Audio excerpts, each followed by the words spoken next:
Okay, we ready to go? I don't know, but Let's we'll just go anyway. Let's just go.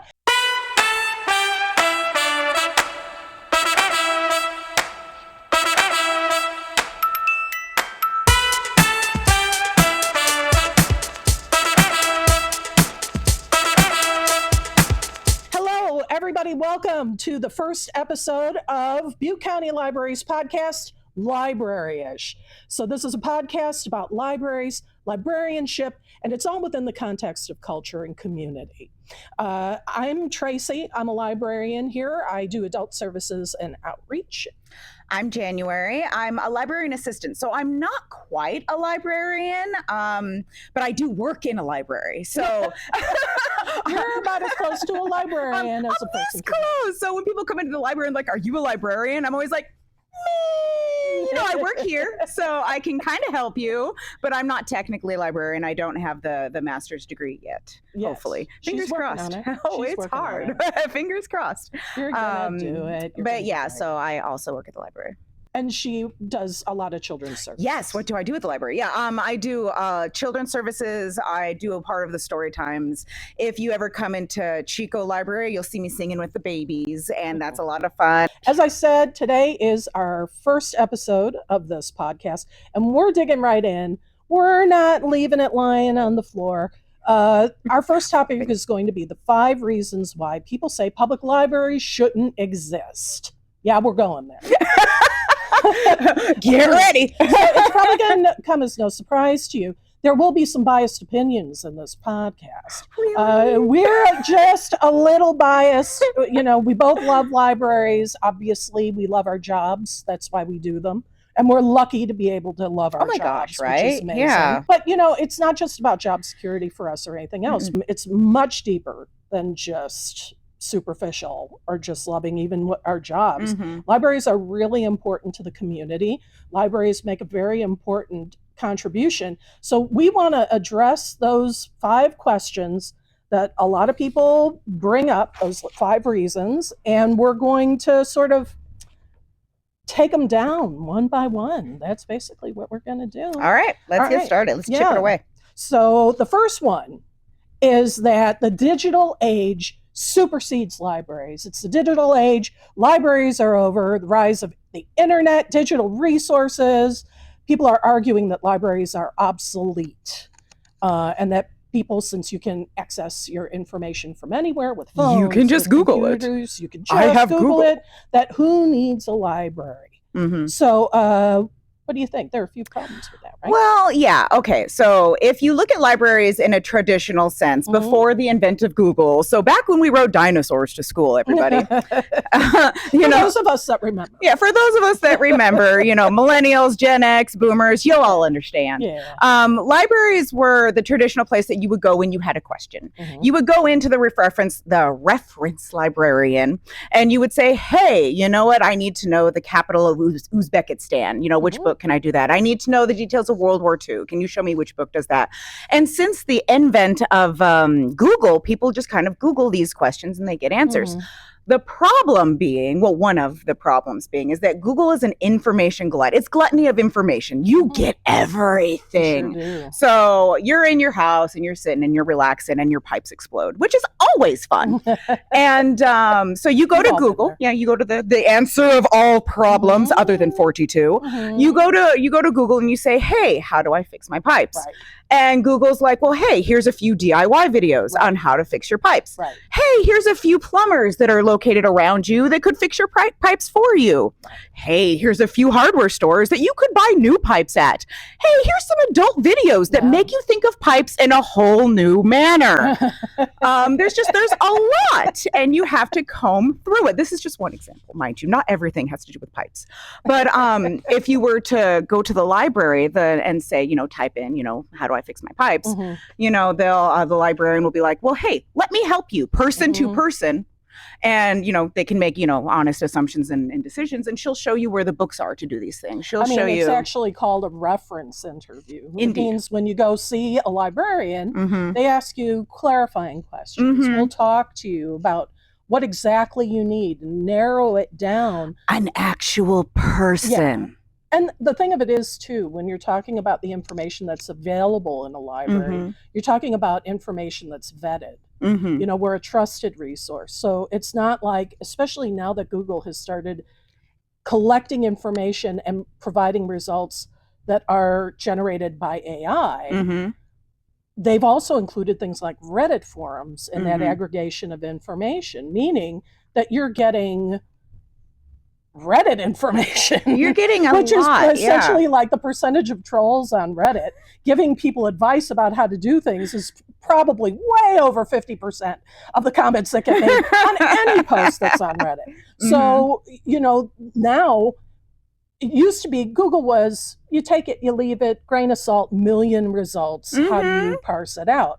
Now it's those top results that you're getting, maybe absolutely not only incorrect, but like beyond woefully incorrect and maybe even dangerous. You really, Google is not the resource that it was even at the beginning of this year. So going to a library and knowing that the information you're getting is vetted, knowing that the person is going to help you find specific information, so you don't have to weed through a million concepts to get to the information that's relevant to you, that's a time saver. It's huge. So sure, Google's available. Sure, you can grab it on your phone, but is the information worth it? Well, yeah, and that's something people have to consider when they're and for a doing lot of instances, you know, when you have a specific problem or you have a specific question, you know, to talk to a computer is hard. It's a challenge, and especially for people who didn't grow up with the internet. With the, I mean, the internet was just a new thing. I'm aging myself a little. Please don't pay attention to this part. It was a brand new thing when I was a kid. When I was in school, we had those big Mac computers, you know, that we basically played Oregon Trail on. You know, I'm an Xer. I was a grown, full-grown adult by the time computers and everything. Gosh. I remember the first iPhone. I remember the very first iPhone. You remember the first iPhone? I do. I remember the first personal calculators. Oh gosh. I remember the first digital watches. Oh gosh. So let's, you know, go back. But that is an issue when you talk about access. You know, there's access to the access of the internet, which is one issue in itself. Yeah, and that's the other, like, sort of, there are sort of four prongs to the problem. You've got the Google issue, then you've got the access problem, which is just like, do you have broadband? Do you have a laptop? Oh do my you gosh. have an iPad? I know. And then there's the digital literacy problem. If you have an iPad, if we gave everybody in the country an iPad, because this Googling is so accessible, who's going to teach everybody how to use that iPad? Oh, but it's so Which easy. is what we do here. It's user friendly. Not everybody has a 10-year-old accessible that can teach them how to use. I know. See, I'm lucky. I've got kids at home. Know how to use. I've got kids at home that when I'm like, I don't know how to use this thing, Mom, oh my gosh, here, let me show you. You're so cringe, you know, and they can show me how to do it, but not everybody has that, you know, and it's hard. And as a library, not only do you get to talk to someone about your frustrations and you get to point out, look, I understand Googling is easy, but I can't figure out how to do this. We have programs that can help. We have people, non-judgmental, very, very nice people that can help. And they're authentically nice. Yeah, it is their job and they do get paid for it, but we pick them good. You know, I mean, we have very, very well-informed and very nice people that just want to help. That's the only reason they work here. Let's not underestimate, like, the value of expertise. That's the thing, is like, you know, you can ask anybody on the street about any information you want. You'll get an answer. The value of that answer is dubious. But if the idea that we're like trained professionals, this is what we do, and we do it every day. You know that you're getting something that is going to have value when you get it. But there is also the public Wi-Fi that we have at libraries that's giving people access to Google. Because if Google's there and you can't access it, what difference does it make? Oh my gosh. So the iPads, you got an iPad and you can't use it, what difference does it make? Libraries teach people how to do that. Do you know how many people seriously, how many people I have coming in and putting the iPad in front of me and saying, I don't know how to use this thing. Yeah. How does this work? Yeah. Because if you are one of the generations that, you know, grew up riding a dinosaur to school, this stuff it doesn't come easy. It doesn't. I had a Stegosaurus. It was amazing. Oh, look at you. You really ride and Well, I sharp wasn't one of the there. cool kids with the T-Rex, you know, Yeah, so well, it's okay. the vehicle that will eat you as Yes, well. indeed. It gets you right through traffic. Hot knife through Yeah. butter. No worries. Well, there's another issue too that doesn't often get discussed with this, and that's the paywall problem. Mm-hmm. When you look at things like really valued resources out there, like the New York Times, Mm-hmm. Wall Street Journal, things like that, up to the minute news, you can Google that information and you can click on that link. And some of these resources will give you a few articles a month that you can access for free. But then the paywall goes up, meaning you have to pay. Yeah, if you're lucky. Yeah. It depends on what model they're operating on.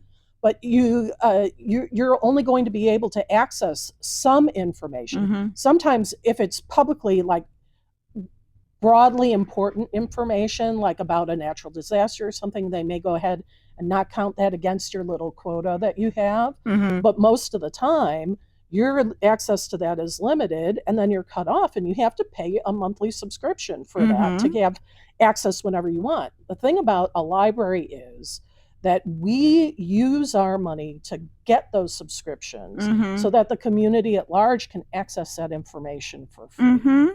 And that's one of the other important services I don't think gets mentioned often enough, is that because we're able to supersede those paywalls by having subscriptions to those services, that is another pathway to access for the public that they wouldn't otherwise have, regardless of whether there's a digital world out there that makes information globally available. Just because it's available doesn't mean it's available to those individuals or to the community. The challenge is the connecting. The challenge is the connecting, and then the knowledge of how to use it. So like, say, broadband. Oh my goodness. Broadband on average, I'm spitballing here, is about $50 a month. So if you don't have broadband at home, because I don't know, you're one of the 40% of the United States that's either under the poverty line or sitting right on top of it. Say you can't afford that bill. Library has free Wi-Fi. And in addition to that, library has free hotspots that you can check out and take home. Library has iPads that you can learn how to do this. Library has a team of people that you can make an appointment with to teach you how to use said hotspot and said iPad. It's so much more complex than just Google it. 100%. 100%. Well, I think we have put the coffin nail in that argument. Fair enough. So the next argument number 2, is about cost effectiveness, right? So this is, libraries require significant amounts of public funding. They need upkeep. They need staffing. They need collections. And some people believe these resources could be better allocated elsewhere, especially in the current digital age. Now, what do we think about that argument? I will say this. People don't understand library funding. So libraries are funded on sort of a 3-pronged basis. Libraries get grants, and these are things that must be applied for. They're special funds, and they're earmarked. So they can only be used for the specific thing that they're funding. There are deadlines involved. That one. Yeah, it's only that. Like, for an example, our mobile library. All of that, including the collection that's on the mobile library, the mobile library itself, the whole thing, that was grant funded. That was, county funds weren't used to fund that. The other things that fund the libraries, it's county funds, state funds, federal funds. The state and federal funds are kind of together because much of the federal funding goes to the state library, and the state library allocates that out. And then there's the county funds, the county budget, which for us is out of, like, the general fund of the county. I think that it's really important to recognize that when you're using tax dollars to fund something, that's money that's an investment in the community. You spend that dollar, you're getting so much money back in returns, in terms of services, in terms of accessibility, in terms of programming and things for kids to do. That and this is what you call social ROI. It's hugely important. See, here's the thing about that, because people don't understand that, because a lot of them don't understand that the library is more than books. The library is more than, I've got a problem, I need to research it, I'm going to the library, I'm going to Google it, whatever. It's more than that. I remember when, because I wasn't always a library person. Like, I didn't grow up in the library. I didn't grow up with the books. I didn't grow up smelling the fiction, you know. At no point in time was that me. And then as I grew, you know, I read, but I had you know, I had to go out and I'd buy my books, and the library just didn't occur to me as a place to go until I had kids. And I'm like, okay, well, I want to read to my kids. Books is expensive, yo. So I came to the library for the kid books, because you go through, oh my gosh, so many books. Yeah. Experts say that for your child to have the vocabulary to be successful in school by kindergarten, they need to read, and this is experts, this is not me, 1,000, that's the number, 1,000 books before they hit kindergarten for them to have an efficient vocabulary to be successful. We actually have a program for that. Yes, 1,000 books before. Let me go ahead and talk about this. 1,000 books before kindergarten. We'll give you little tracking sheets, and you get a free book at the end. It's a lot of fun, but that's actual scientific research that they need to be exposed to that many books to develop that vocabulary, and that's a lot of money. Yeah. If you were going to go to Barnes and Noble, each book is about, I don't know, 15 to 20 bucks, you know, and you have to go through so many. So I take them to the library, and I go to the kids section. We get books, and I was here in the Paradise Library, and because this is my one, I love it here, and that's where we're at today. Yes, isn't it beautiful? And I went to the kids section, and I'm looking for books, and the librarian came over and said, "Hey, it's almost summer reading. Let me get you guys signed up." And I said, "Oh no, thank you. I can't. We're not going to do that." And she's like, "Why not?" I'm like, "Well, I don't want to. You know, how much does it cost?" And she's like, "It's free." And I said, "It's what?" And she said, "It's free. Oh, here, take a swag bag." And she had this adorable bag with stuff in it. Like, it had bookmarks, it had pencils, it had a tracking sheet, it had stickers, it had, you know, just fun stuff in it. And she gave I have 3 kids. She gave each of my children a swag bag. And she's like, "Okay, you're all signed up." And I'm like, "Well, how much do you want for the stuff?" She's like, "It's free. It's free. It's free. Oh, and by the way, we've got an art project in the meeting room. If your kids want to come and do it." Is it free? She's like, "Yes, it's free. Come on." We came in here, they had little owls, and they're all painting it with celery sticks to give that little curve. And it was a lot of fun, and it was 100% free. And people don't see that side of it, that programming side. You can come to, I do in Chico Afternoon Creation Station, and here in Paradise, I do Crafternoon. And these are after school programs. I provide all the stuff. I provide the activity. You provide the kids for free. Right. You know, and it's a good time. You can leave a mess, and I don't care. It's my job to clean it up. I get paid to clean it up. It's 0 issues for me. Right. And you get to have that fun experience with the kids for free. People just don't see that. They see the books. They sure don't. They sure don't. And they see the space we take up eventually. Yes. But, you know, that's the thing about an anchor institution, which is what libraries are becoming more considered to be anchor institutions. Those are institutions that essentially are in a community for a long period of time, provide services that give the communities value. Often in the beginning, when this whole concept was first sort of given value during the social revolution of the late 60s. People were looking at universities. They were looking at hospitals. They were determining that, and it was being recognized that places that had these facilities had more stability within the community. And it's being noted that libraries also provide this function. And a lot of companies that invest in communities look for these sort of anchor institutions. They look for universities, they look for hospitals, they look for libraries. So if you're looking for companies to bring capital to a community, having libraries is incredibly important. It's one of the things on their lists that they look for. And it's because of the value that libraries provide, for sure. You know, if for every $1 you're spending, you're getting between $2 and $10 back. Right. You know, that's something that, you know, and it means that also that the political structure that is within that community cares about the community. It's important. But you'll only get it back if you utilize it. I was talking to my sister not too long ago. You pay your taxes. I pay my taxes. You pay your taxes. We all pay our taxes. And the library is funded partially with tax money. Well, if you want to get your return from what you pay, you need to utilize it. That's the thing, though. You get back what you use. You know, if you're like, "No, I'm going to Barnes and Noble and I'm going to buy all my books and I have my Kindle at home and my Kindle Unlimited is all that I need," you're not getting your return return. No, you're not. With your taxes, not at all, you know? Right. And if you actually look at the library and say, what does it have to offer me? What can I use? We have ebooks that you can check out for free. That's you using your tax money that you've put into the library. Absolutely. Use the ebooks, you know, instead of your Kindle Unlimited. You use it, then you'll understand the return of it. If you choose not to use it, then you won't. I mean, and that's the perfect transition into the third thing, which is the decline of physical book use. You mentioned ebooks there. You did. Look at you making transitions. So basically, this particular argument is that the popularity of ebooks, audiobooks, and other digital formats has led to the decrease in physical book borrowing, leading some to question the need for physical libraries. First of all, ebooks have not had the negative impact on brick and mortar bookstores or on libraries that people had expected.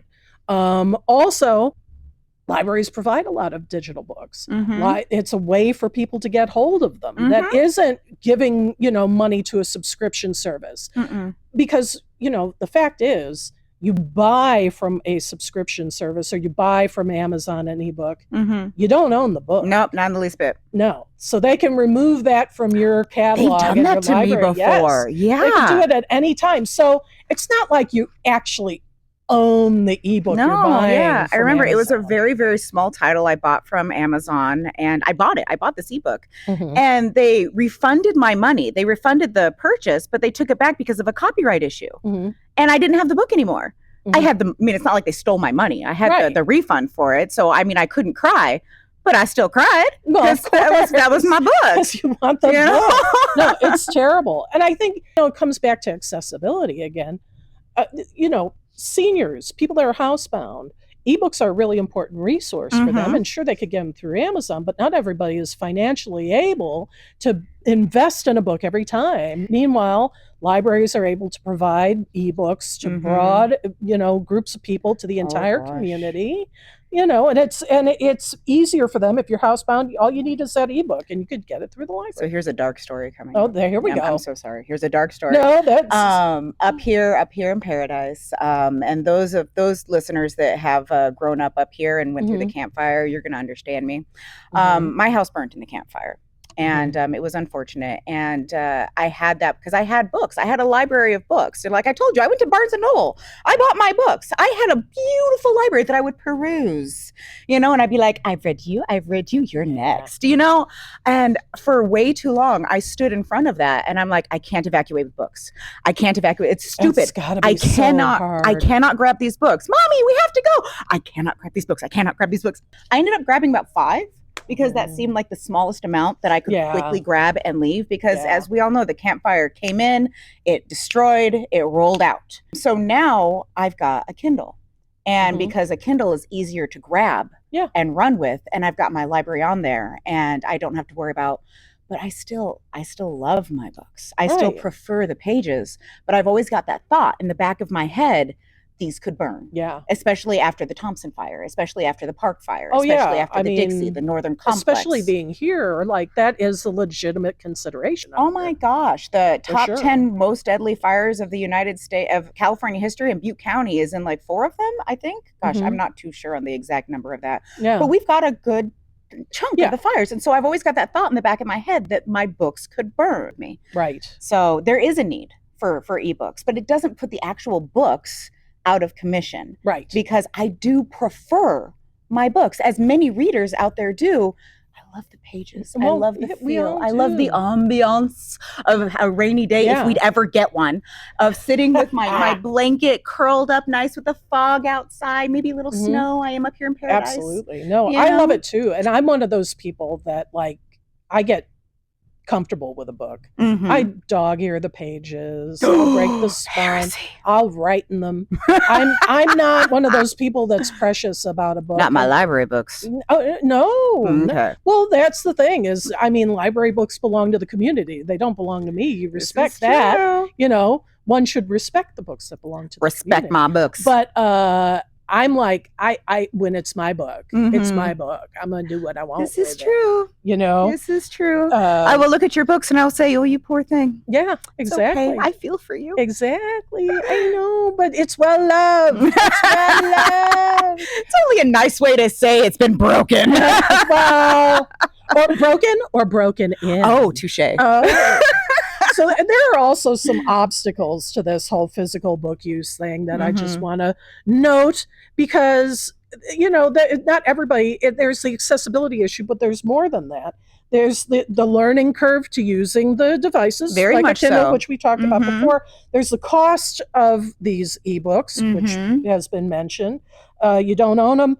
And the commercial vendors, that's all just to summarize. Commercial vendors can take them at absolutely any time. But there's also another point to libraries. We offer other things besides just the ebooks. We offer things like our first sponsor. Butte County Library's new Library of Things. Yes. Welcome to the Library of Things. Have you ever needed a tool for a weekend project? Maybe to fix your pipes. Maybe to fix your pipes. Have you needed a karaoke machine for a family night, or even a comfortable camping chair for a weekend getaway? The Butte County Library has you covered.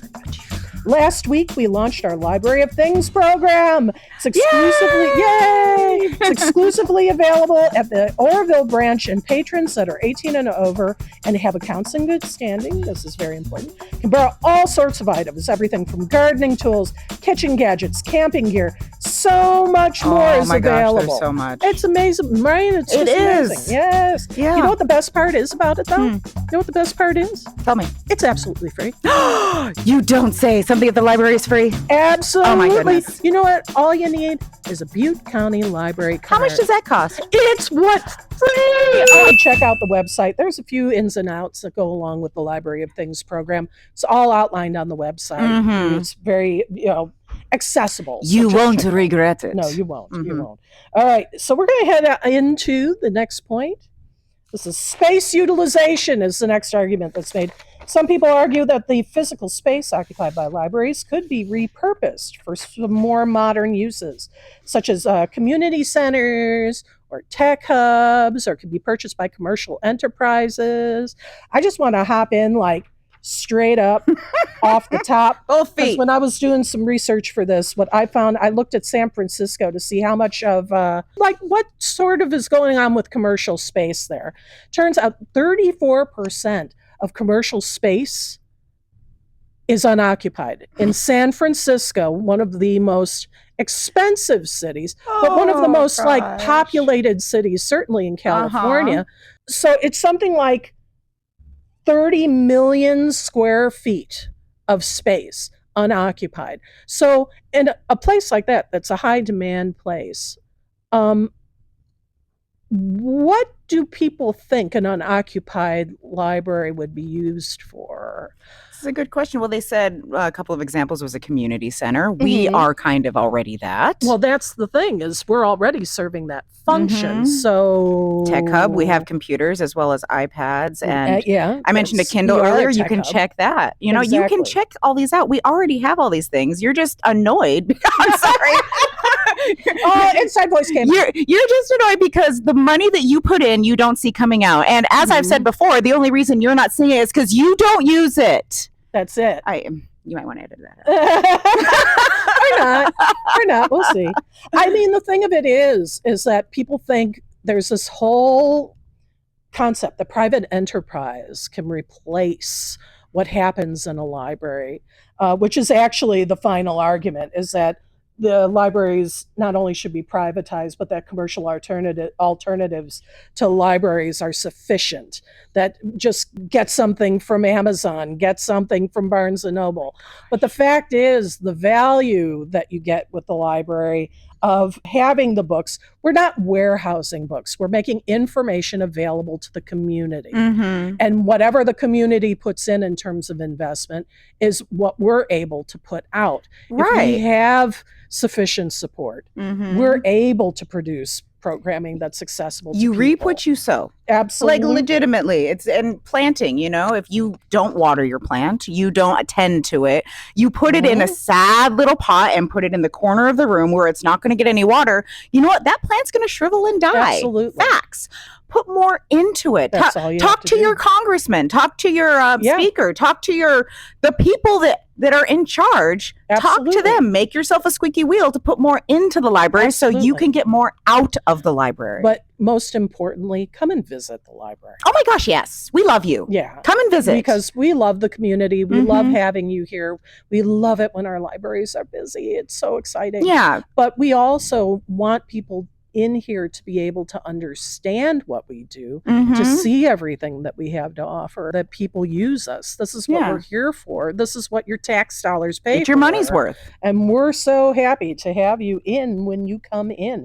That's why our call to action to you all is, if you think, if you've had any of these thoughts, if you've had any of these arguments made to you, come into the library. Suggest people come into the library, visit us, take a look, take advantage of one of our programs, check out some books. It's get a library card. This is what we're here for. We invite you to come in and say hi and meet us and participate. We need that big table with a sign that says libraries are important. Change our minds. That's right. That's right. We're also going to have that Batman meme. It's going to go right about here.